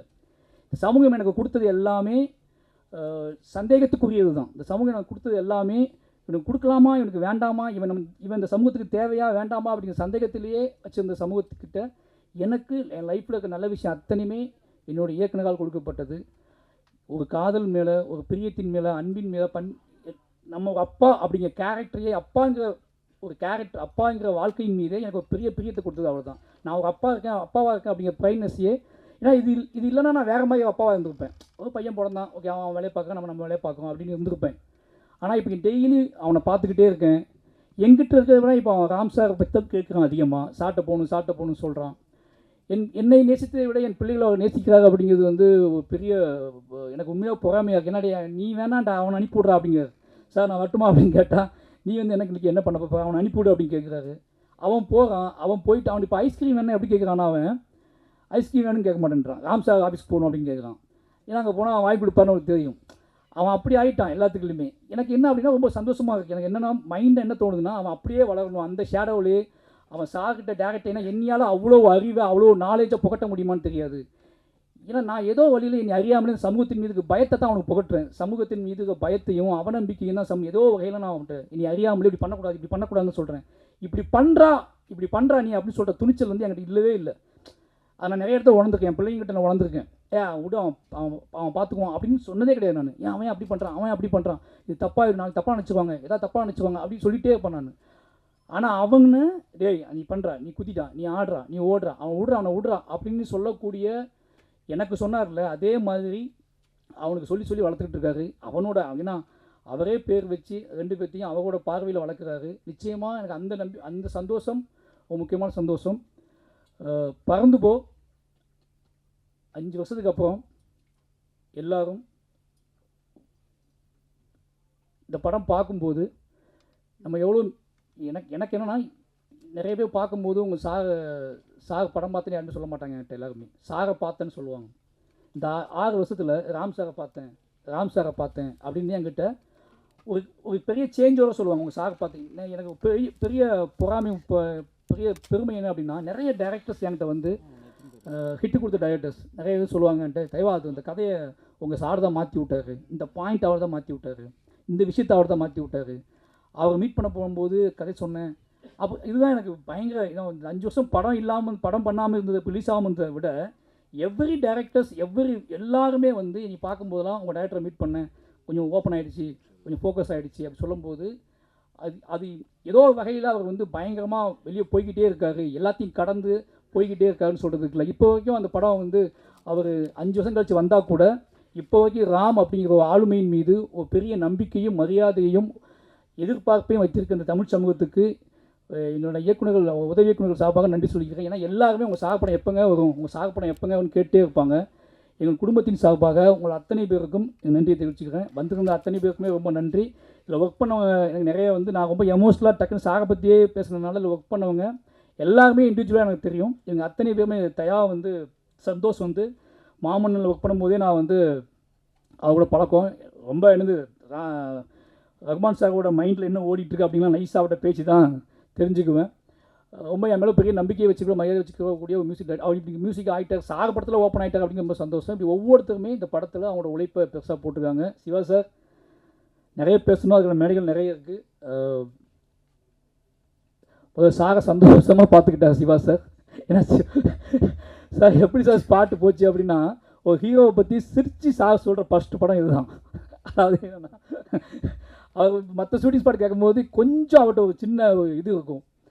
ஆனால் இந்த ஷூட்டிங் ஸ்பாட்டை கேட்கும்போது அவர் அறியாமலேயே அது ஒரு முகத்தில் ஒரு பெரிய புன்னகை வந்துகிட்டே இருக்கும். அந்த புன்னகைக்கு ஒரே காரணம் சிவா சார்.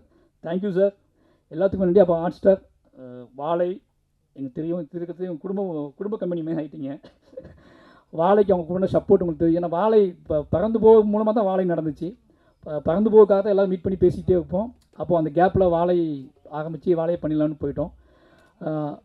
ஏன்னா இப்போது வாழை வந்ததுக்கப்புறம் அது தேட்டருக்கெலாம் பறந்து போ அடுத்த படமாக ஹாட் ஸ்டாரோட அடுத்த படமாகவே பறந்து போ வர்றது அப்படிங்கிற ஒன்று இருக்குல்ல, அது ஏன்னா தொடர்ந்து ஹாட் ஸ்டாரோட பேசிகிட்டே இருக்கோம் நம்ம அப்படின்னு சொல்லி ஒரு பெரிய சந்தோஷம். இந்த சாத்தியப்படுத்திய பிரதீப் சார், நரன் எல்லாத்துக்குமே ரொம்ப நன்றி. நிச்சயமாக இது ஒரு சினிமா என்ன சொல்கிறது, ஒரு சினிமா எப்படி இருக்கணும், ஒரு சினிமா வந்து ஏன் பார்க்கணும், ஒரு சினிமாக்குள்ளே இருந்துட்டு நம்ம வெளியே போகும்போது என்ன மாதிரி உணர்வோடு போகணும். ஒரு இவ்வளோ வயசானதுக்கப்புறம் இவ்வளோ கிட்டத்தட்ட 50 வயசு ஆயிடுச்சு அவருக்கு.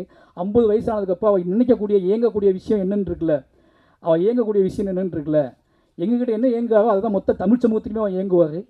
அப்படியான படமாக பறந்து போயிருக்கும். பறந்து போய் நிச்சயமாக உங்களை சந்தோஷப்படுத்தும். வந்திருந்த எல்லாத்துக்கும் ரொம்ப நன்றி. நிச்சயமாக அந்த படத்தை நீங்கள் வந்து பொதுமக்கள்கிட்ட கொண்டு போகணும். என்னையை எப்படி உங்களுக்கு நல்லாவே தெரியும், என்னையை நீங்கள் அதிகமாக கொண்டு போய் சேர்த்தது மீடியா தான். அதுக்கு ஒரே காரணம் ராம் சார் என் மேலே காட்டுற பிரியத்தினால தான் நீங்கள் வந்து பொதுவாக என்னோட போர்ட்ரேட் அப்படிங்கிறதே ராம் சார் எனக்கு காட்டுற பிரியம் தான். உங்களுக்கு தெரியும், எனக்கு நிறைய பேர் என் மேலே மரியாதைக்கு ஒரே காரணம் ராம் சார் மாதிரி ஒரு ஆளுமை. மாரி செல்வராஜ் எவ்வளோ நம்புகிறாரு, மாரி செல்வராஜுக்காக எவ்வளோ பிரியப்படுறாரு. இந்த போர்ட்ரேட் தான் வந்து என்னோட கதைகளை, என் கதைகள் மீது ஒரு நம்பிக்கைத்தன்மை ஏற்படுத்துச்சு.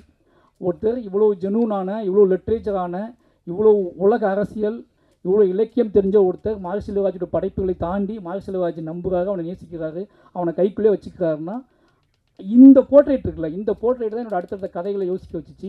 அப்படியாப்பட்ட போர்ட்ரேட் கொடுத்தது மீடியா. அந்த மீடியா என்னையை கொண்டாடியது போலவே, இந்த வாழையை கொண்டாடியது போலவே பறந்து போவையும் நிச்சயமாக கொண்டாடி மக்கள்கிட்ட கொண்டு போய் சேர்க்கணும்னு நம்புகிறேன். நன்றி. சம்பிரதாயமாகவும் அன்பாகவும் ரொம்ப பேசிட்டாங்க.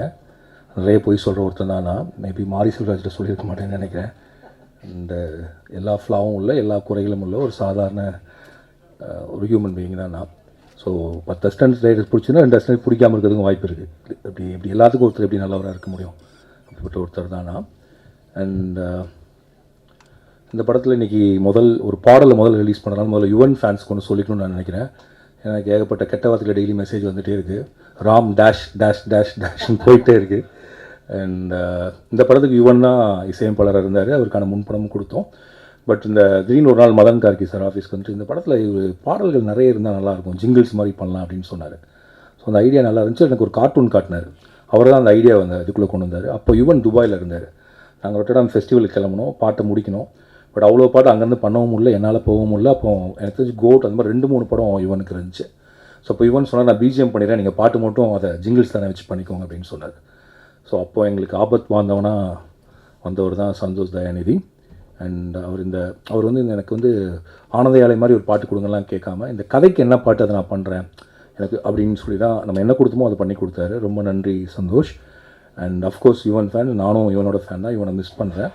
யுவனுக்கு எனக்கு எந்த கான்ஃப்ளிக்ட்டும் இல்லை. இந்த படத்தில் யுவன் தான் பாட்டு பண்ணலே தவிர நான் பாட்டு பண்ண வேணாம்னு சொல்ல. ஏன்னா யுவனுக்கு டைம் இல்லை. ஓகே, அதனால் இனிமேல் இந்த டேஷ்லாம் தூக்கினீங்கன்னா நல்லாயிருக்கும். இது ஒன்று. அண்ட் ரெண்டாவது, இந்த படத்தில் எனக்கு இந்த டேடி ரொம்ப பாவம் எனக்கு ரொம்ப பிடிச்ச பாட்டு. ஏன்னா அது வந்து கிட்டத்தட்ட எனக்கு எங்கள் அப்பாவை தோணும். ஏன்னா எங்கள் அப்பா சொல்லிட்டு இருப்பார், அவரோட ஃப்ரெண்ட்ஸ்லாம் கேட்பாங்க போல இருக்குது, இந்த தங்க மீன்கள் அதெல்லாம் பார்த்துட்டு, ஏன்ப்பா இவ்வளோ மோசமான அப்பாவா நீ, இவ்வளோ கடுமையாக நடந்திருக்கேன்னு சொல்லி. இந்த படமும் பார்த்துட்டு இருக்கப்போ பார்த்துட்டே இருந்தேன் நான். இந்த பாலாஜி சக்தி ஷாட் வர்றப்ப இதுலேயும் ஏன்டா இப்படி காட்டியிருக்கேன் அந்த அப்பாவுன்னு கேட்டார். ஏன்னா எங்கள் அப்பா என்னை எதுவும் திட்டினதில்லை, அடித்ததில்லை, ஏன்னு கேள்வி கேட்டதில்லை. நான் என்ன சொல்கிறேனோ அதை பண்ணி கொடுத்தவர் தான் அப்பா. ஸோ அவருக்கு நான் வந்து actually I should say sorry to him. ஆக்சுவலாக எங்கள் அப்பா உண்மையாகவே பாவம் தான், டேடி ரொம்ப பாவம். அண்ட் இந்த பாட்டு அந்த விதத்தில் எனக்கு எமோஷனலாக கனெக்டட். அப்போ தான் நான் புரிஞ்சுட்டு, ஒரு ஃபிலிம் மேக்கர் பண்ணக்கூடிய படம் நீங்கள் கொஞ்சம் குடும்ப உறவுகள் இதெல்லாம் பண்ணால் அவங்க குடும்பத்தில் இருக்கவங்களை பயங்கரமாக அது ரிஃப்ளெக்ட் பண்ணுது. பார்க்குறவங்களாம் என் தங்கச்சியை பார்த்து, நீ தானே அந்த தங்கச்சி, என் தங்கச்சி ஏன்டா டே என்னப்போ இவ்வளோ டார்ச்சர் பண்ணி. ஸோ இந்த படத்தில் இந்த டேடி ரொம்ப பாவம். இன்னொரு விதத்தில் யோசிச்சு பார்த்தா நானுமே ஒரு டேடி, நானும் பாவம் தான். ஆக்சுவலாக நான் எங்கள் அப்பாவை எவ்வளோ டார்ச்சர் பண்ணோம் அப்படி தான் என் பையன் பண்ணிகிட்ருக்கான். ஸோ அஃப்கோர்ஸ் டேடி ரொம்ப பாவம். அப்புறம் ஆல் அப்பாஸ் ஆர் லையர்ஸ். இந்த லையர்ஸுங்கிறது வந்து பெரும் பொய்கள் சொல்கிறவங்க இல்லை. கண்டிப்பாக 24 மணி நேரம் குழந்தைங்கள்ட்ட உண்மை சொல்லிட்டு இருக்க முடியாது, குழந்தைங்க கேட்குற எல்லாத்தையும் செய்ய முடியாது. So that be lies, sweet lies இருக்க தான் செய்யும். அந்த இடத்துல வரக்கூடிய ஒன்று தான் ஆல் அப்பாஸ் ஆர் லையர்ஸ். அப்புறம் இந்த படம் வந்து எளிமையாக எடுக்கப்பட்டிருந்தாலும் அதற்கான பொருட்செலவோட ஒரு விரிவான ஒரு படமாக தான் எடுத்திருக்கோம். இந்த படத்தை என்ன சொல்கிறது, தயாரிப்பதற்கு காரணமானது தயாரித்து கொடுத்த ஜியோ ஹாட்ஸ்டார். இது ஆரம்பிக்கிறப்ப டிஸ்னி ஹாட்ஸ்டார், இப்போ ஜியோ ஹாட்ஸ்டார். அண்ட் ஆமாம், நான் பிரதீப் சார் சொன்ன மாதிரி கிட்டத்தட்ட டெய்லி போவோம், கதை சொல்லுவோம், அப்புறம் வேணான்னு நான் சொல்லிட்டு வந்துடுவேன். அண்ட் ஆக்சுவலாக நான் பிரதீப் சாரை மீட் பண்ணது படம் பண்ணுறதுக்காக மீட் பண்ணல. நரன் வந்து என்னோடய ஃப்ரெண்டு. ஒரு நாள் சும்மா அவங்க ஆஃபீஸ் போனப்போ டீ சாப்பிட்றப்ப நீங்கள் எதாவது கதை வச்சிங்களான்னு கேட்டால் அப்படி பேச ஆரம்பித்தோம். நான் அவர் வந்து படம் அப்போ ஆக்சுவலாக நம்ம கதை பேச பண்ணுறப்ப டிஸ்னி ஹாட்ஸ்டாரே ஸ்டார்ட் ஆகலை, நீங்கள் படம் பண்ணுற ஐடியாலே இல்லை. ஐ திங்க் அதுக்கப்புறம் தான் டிஸ்னி ஹாட்ஸ்டாரே ஸ்டார்ட் ஆச்சுன்னு நான் நினைக்கிறேன். ஸோ அப்போ அப்படி பேசி அப்புறம் திடீர்னு ஒரு நாள் லாக்டவுன் அப்போ இந்த கதையை நான் சொன்னேன். அப்போ குட்டி சார் வந்து ஒரு ஜூம் காலில் தான் கேட்டார். 2-3 கதை சொன்னேன்னு நினைக்கிறேன். குட்டி சார் வந்து இந்த கதை பண்ணுவோம் அப்படின்னு சொன்னார். மேபி அவர் எதுக்கு செலக்ட் பண்ணார் இன்றைக்கி தான் எனக்கு தெரிஞ்சது. ஏன்னா அவரும் ஒரு அப்பாவாக ஒரு சின்ன கில்ட்டியோடு இருக்காருன்னு நினைக்கிறேன். நிறைய டைம் ஸ்பெண்ட் பண்ண முடியலன்னு நினைக்கிறேன்.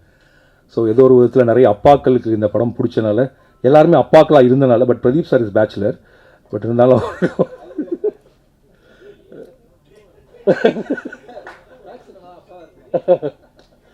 அண்ட் எனக்கு ஹாட்ஸ்டார் போகிறப்பலாம் பயங்கர கம்ஃபர்டபுளாக இருக்கும். இப்போ வந்து நான் மித்த கார்பரேட்குள்ளே போனதில்லை. ஆனால் இங்கே போனால் ஒரு குட்டி சார் எப்போதும் சிரிச்சிட்டே இருப்பார். அவர் மேலே கோவமாக இருக்காரா வருத்தமாக இருக்காரு, ஆனால் ஆல்வேஸ் ஸ்மைல்ஸ். நம்மளுக்கு அவரை பார்த்தா ஒரு எனர்ஜி வந்துடும். ஓகே, ஒரு பயங்கர ஹாப்பியான பர்சன் தான். நம்ம கம்ஃபர்டபுள். பாலா சாரை பார்த்தா எப்படி இருக்கணும், அந்த சித்தப்பா பெரியப்பாலாம் இருப்பாங்கல்ல, அவர் குரலுமே அந்த ஒரு பேஸ் வாய்ஸில் இந்த ஊர்லெலாம் வந்திருப்பாங்க கிளம்பி திருநெல்வேலியிலேருந்து, அந்த மாதிரி வந்து சித்தப்பா மாதிரியாக இருப்பார். And Pradeep sir is like என்ன சொல்கிறது, என்னோட க்ளோஸ் டியூட் படி. அண்ட் அவர் வந்து 7 கடல் 7 மலையிலையும் எனக்கு வந்து நிறைய கருத்துக்கள் சொன்னார், இந்த படத்துலையும் சொன்னார். எனவே பிரதீப் கேமி இந்த ஏன் இப்படி பண்ணலாமா அப்படிங்கிற இன்னொரு ஆல்டர்னேட்டிவ் ஜேர்னரை அவர் தான் புஷ் பண்ணார். நீங்கள் ஒரு ஃபீல் குட் பண்ணுங்கள், ஹியூமர் பண்ணுங்கன்னு புஷ் பண்ணி தான் இந்த படத்துக்கு வந்தோம். அண்ட் எனக்கு சிவா சாரை வந்து நானும் சிவா சாரும் சினிமாவுக்கு வந்து ஒரே வருஷம் 2007 கட்டுறது தமிழ் சென்னை 28. அப்போ இருந்து எனக்கு சிவா சாரை தெரியும். அண்ட் நாங்கள் ஒரு படம் ஒன்றும் பல தடவை பேசியிருக்கோம், பட் அதுக்கான கதை இப்போ தான் அமைஞ்சுது. அண்ட் இந்த படத்தில் நடிக்கிறப்ப எனக்கு என்ன தோணுச்சுன்னா, நான் நிறைய ஆக்டர்ஸோடு ஒர்க் பண்ணிட்டேன், ஆனால் சிவா சார் கேமரா முன்னாடி இருக்குங்கிறது தெரியவே தெரியாது. எவ்வளோ பக்கத்தில் வச்சாலும் அந்த கேமராவை பற்றியான துளி பிரஞ்சையும் இல்லாமல் அந்த கான்ஷியஸ் இல்லாமல் பண்ணக்கூடிய, ரொம்ப ஈஸியாக பண்ணக்கூடிய ஒரு ஆக்டர். அண்ட் ஆக்சுவலாக அவர் ரொம்ப ஒரு அண்டர் எஸ்டிமேட் பண்ணி அவரை நடிக்கவே மாட்டேன்னு பிடிவாத பண்ணி பல படங்கள் நடிச்சிருக்காருன்னு நினைக்கிறேன். அண்ட் இந்த படத்தில் உண்மையாகவே நான் என்ஜாய் பண்ணேன். அண்ட் கிரேஸ், நான் அவங்கள டான் கூப்பிடுவோம், ஏன்னா she is really a don. She write script, she knows music, she knows to dance. ஒரு பரதநாட்டியத்தில் she did BA. And so இப்போ அவங்க ஸ்கிரிப்டும் எழுதிட்டு இருக்காங்க. அவங்களுக்கு ஹியூமர், ஈஸியாக ஹியூமர் வரும். அண்ட் ஒரு சின்ன ஒரு மிடில் கிளாஸ் குடும்பத்திலேருந்து கிளம்பி வந்து சினிமாவுக்குள்ளே நுழைஞ்சு தனக்கான இடத்த தானே உருவாக்கிட்டாங்க. ஒரு ஹீரோயினுக்குரிய எந்த விதமான என்ன சொல்கிறது, ஹீரோயினுக்கு நம்ம சொல்லக்கூடிய எந்த இதுவும் இல்லாத, ஆனால் முழுக்க தன்னுடைய நடிப்பினால் நம்மளை வசீகரிக்கக்கூடிய ஒருத்தர். நான் வந்து இந்த ஸ்கிரிப்ட் எழுதிட்டு இருக்கப்போ அப்பன் ஒரு படத்தை பார்த்தேன். அந்த அப்பனில் ஒரே ஒரு ஷாட் அவங்க ஓடி வந்து அது ஆக்டிவ் ஆகாது, ஸ்கூட்டர் ஏதோ ஒன்று அதில் பின்னாடி ஏறி உட்காருவாங்க. நான் முடிவு பண்ணேன், இந்த பொண்ணு நடித்தாலும் அந்த கேரக்டர் கரெக்டாக இருக்குன்னு பிரதீப் சார்ட்ட சொல்லி எல்லாம் சண்டை போட்டு இவங்க தான் கிட்டத்தட்ட அதுக்கு ஒரு 4 மாதம் நான் வெயிட் பண்ணேன் சார் இவங்களை ஓகே பண்ணுறதுக்கு. ஸோ இப்படி அப்புறம் இந்த பையனை தேடுறதுக்கு வந்து நாங்கள் முதல்ல ஒரு பையனை சரி பண்ணிட்டோம். அப்புறம் தேடி அப்புறம் இவன் கிடச்சான். பிரதீப் சார் என் பையனை நடிக்க வைக்கணும்னு சொல்லிட்டே இருந்தார். எனக்கு அவன் வேறு படத்தில் வேணாலும் நடிக்கலாம், என்னால் என் பையனை டைரக்ட் பண்ண முடியுமான்னு தெரியல. அப்புறம் ரொம்ப செல்ஃபிஷாக ஆகிடுமோ நம்மளுக்கு ஒரு இது வேறு. அண்ட் அப்புறம் கண்டிப்பாக இப்போ இன்னொரு பையன் நடித்தானா மலையில் இருந்தலாம் சொல்லலாம், நம்ம பையன் நடிக்கிறப்ப அவன் என்ன சொல்லுவான் நம்மளன்னு தெரியாது. ஸோ அண்ட் மித்துல், அன்பு, நாங்கள் அன்புன்னு தான் கூப்பிட்றோம். அண்ட் வந்து ஒரு என்ன சொல்கிறது, அவனுக்கு நாங்கள் ஓட சொல்லி கொடுத்தோம், ஸ்விம்மிங் பண்ண சொல்லி கொடுத்தோம், வேவ் போர்டு ஓட்ட சொல்லி கொடுத்தோம், ஃபுட்பால் ஓட சொல்லி கொடுத்தோம், நடிக்க சொல்லி கொடுக்கல. அது தானாகவே வந்துச்சு அவனுக்கு. And is very easy. அவன் ஆக்சுவலாக இப்போ நித்யேஷ்னு ஒருத்தர் இருக்கான், அவன் நடிக்கணும்னு ஆசை அவனுக்கு. அவனுக்கு சீன் நடிச்சு காட்டணும், இல்லை இது ரொம்ப கிரிஞ்சாக இருக்குது, நான் பார்த்துக்கிறேன் அப்படின்றான். ஸோ அந்த மாதிரி லைக் வெரி ரொம்ப நல்லா பண்ணான்.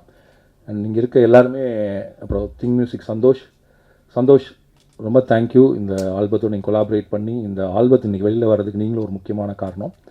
அண்ட் இந்த மாதிரி படங்களை சப்போர்ட் பண்ணிட்டே இருங்க. அண்ட் நீங்கள் தொடர்ந்து தமிழில் நிறைய நல்ல படங்களை, நிறைய கைண்ட் ஆஃப் ஒரு ஸ்டார் பின்னாடி இல்லாமல் மியூசிக் பின்னாடி இருக்கக்கூடிய பண்ணிகிட்ருக்கீங்க, நிறைய இண்டிபெண்டன்ட் ஆர்டிஸ்ட்டுக்கு இடம் கொடுக்குறீங்க. And I am a fan of Think Music. So அதனால் அது உங்களுடைய டீம். அவர் இங்கே நம்ம மணி விடன்னு ஒருத்தர் இருப்பார், Mani, extraordinary team. Happy to work with Think Music always. And Madhan Karky sir, I want to work with you lot. Madhan Karky சாரோட ஒர்க் பண்ணுறப்ப ரொம்ப ஈஸியாக இருக்கும், லைக் நோ ஈகோ நத்திங். ஆனால் என்னென்னா கரெக்டாக டயத்துக்கு வருவார், டயத்துக்கு போயிடுவார். அது போதாத, ஏன்னா பிகாஸ் ஈ ரன்ஸ் ஒரு அது சரி அதை வரைய சொல்லுவார் நினைக்கிறேன். Is doing a dream project. So அதுக்காக வேலை பார்த்துட்டு இருக்காரு. அதுக்கு நடுவில் வந்து, ஆனால் அதுக்கு நடுவில் நான் டார்ச்சர் பண்ணி இப்போ டெய்லி ஒரு பாட்டு மாற்றிட்டே இருக்கேன், லிரிக்ஸை இதை மாற்றி கொடுங்க சார், அதை மாற்றி கொடுங்க சார்னு சொல்லிட்டு. Thanks Madan sir.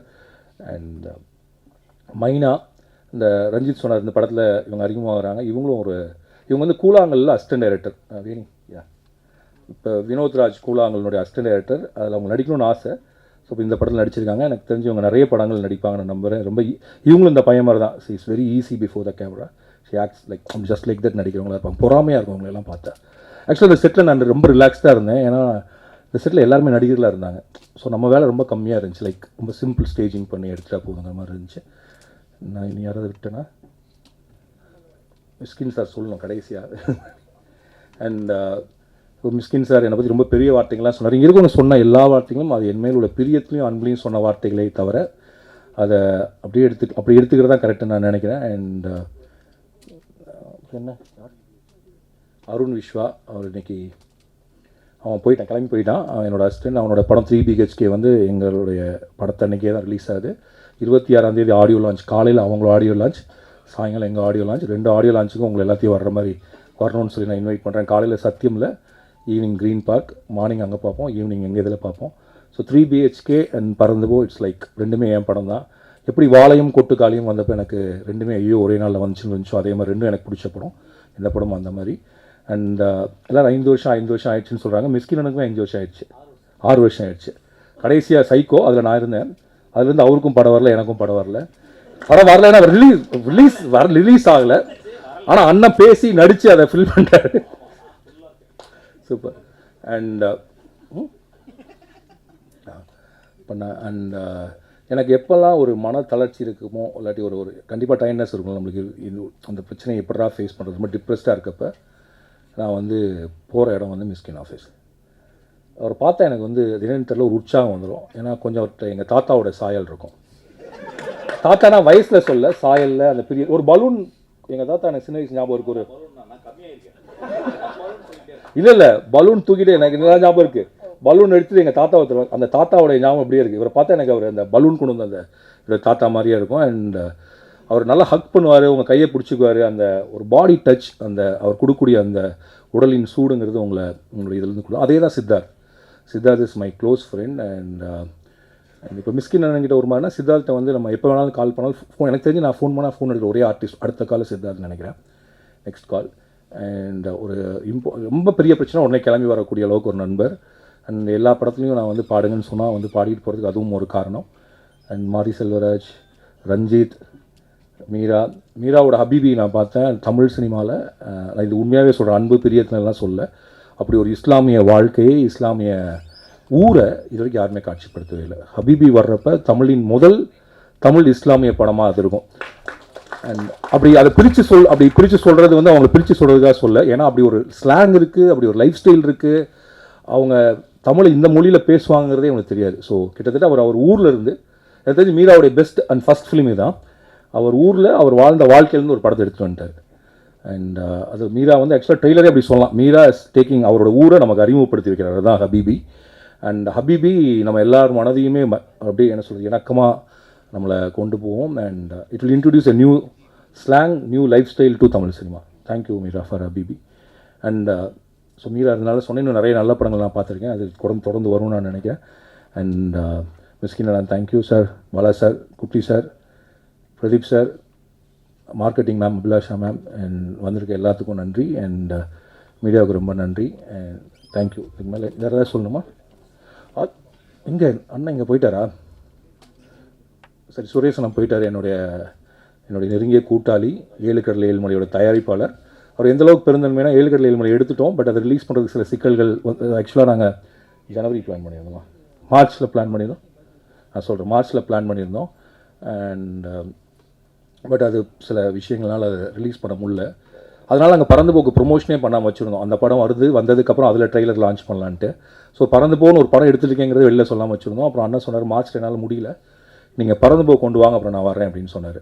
இதை எல்லா ப்ரொடியூசரும் சொல்லுவாங்களான்னு எனக்கு தெரியல. ஒரு பிரதராக, நண்பராக, ஒரு கூட்டாளியாக இருக்கிறனால அதை சொன்னார். அவருக்கு ரொம்ப நன்றி. அண்ட் அதுக்கப்புறம் இந்த படத்தினுடைய எடிட்டர் முதல்ல பேசினார், விஎஸ் மதி. அவர் டைரக்டராகவும் வந்தான். எங்கூட வந்து பேரன்பு வந்து சூரிய பிரதமன் தான் எடிட்டர், வாழைக்கும் சூரிய பிரதமன் தான் எடிட்டர். அவனும் என் அசிஸ்டன்ட் தான்.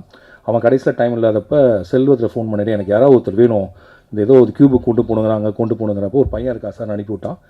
அப்போ மதி வந்தான். அன்னையிலேருந்து இன்றைக்கி வரைக்கும் என் கூடயே தான் இருந்துகிட்ருக்கான். அவனுக்கு கல்யாணம் ஆகிடுச்சு. முதல்ல அவங்க அப்பா கேட்டார் எப்போ சார் படம் வரும்னு. அப்புறம் அவங்க அம்மா கேட்டாங்க, இப்போ அவங்க மாமனார் கேட்டாங்க, அப்புறம் ஒய்ஃப் கேட்டாங்க. படம் வருது, அவங்க அப்பாட்ட சொல்லிடுங்க, ஜூலை 4 அவர் மருமகன் எடிட் பண்ண படம் வருது. மதி தேங்க்யூ. மதி இல்லாமல் லைக் இந்த 4 வருடங்கள் தாண்டி இருக்காரு. மதி தான் லைக் இந்த படத்துடைய கிட்டத்தட்ட இன்னைக்கு நைட் ஃபுல்லாக தூங்கலை, ஏன்னா இங்கே ரிலீஸ் பண்ணதுக்கு எல்லாத்தையும் தான் ரெடி பண்ணோம். அதனால தான் கண்ணு வந்திருக்கு, மற்றபடி வேறு எதுவும் இல்லை. மாதிரி thank you. And cameraman sir Ekambaram sir. And Ekambaram sir இன்றைக்கி இல்லை, ஷூட்டில் இருக்கார். வழக்கம் போல் எல்லா கேமராமேன் பிஸியாக இருக்க மாதிரி தான் அவரும் இருக்கார். அதனால் கலர்லாம் நம்மளே பண்ணிக்கிறோம், டிஐலாம். அப்புறம் இந்த படத்தை ஜூலை 4 திரைக்கு கொண்டு வரக்கூடிய ரோமியோ பிக்சர்ஸ் மிஸ்டர் ராகுல், அவருக்கு படம் ரொம்ப பிடிச்சிருந்துச்சு. இது வரைக்கும் என் படத்துக்கு வந்து ஒரு பெரிய ரிலீஸ் அப்படிங்கிறது கஷ்டப்பட்டே இருப்பேன். ஃபஸ்ட் டைம் என் கூட ஒரு கரெக்டாக ரிலீஸ் பண்ணக்கூடிய ஒருத்தர் கிடச்சிருக்காரு. And I hope you will take the proper theatres, will come to the proper screen நம்புகிறேன். அண்ட் அவர் அது மட்டும் இல்லாமல் அவர் இந்த படத்தை பார்த்துட்டு கொடுத்த வேர்ட்ஸ், அவர் கொடுத்த சப்போர்ட், அதுக்காக அவர் எடுத்துக்கிட்ட அந்த எக்ஸ்ட்ரா எஃபர்ட், அது எல்லாத்துக்குமே ஒரு புதிய உணர்ச்சியை கொடுத்துச்சு. அண்ட் இதுக்கெல்லாம் தாண்டி இந்த படத்தினுடைய மிக முக்கியமான இன்னொரு ப்ரொடியூசர் என் அஸ்டண்டோட friend mister GK Rose production. அவங்க 3 பிரதர்ஸ், அவங்க 3 பேர் தான் அந்த படத்தை தியேட்டருக்கு கொண்டு வராங்க. அவங்களுக்கு என்னுடைய நன்றி. அண்ட் இதெல்லாம் தாண்டி நான் எதாவது சொல்ல தான் மன்னிச்சுக்கோங்க. அதோட முக்கியமாக அஞ்சலி வரப்போ அஞ்சலி சொல்லிக்கலாம்.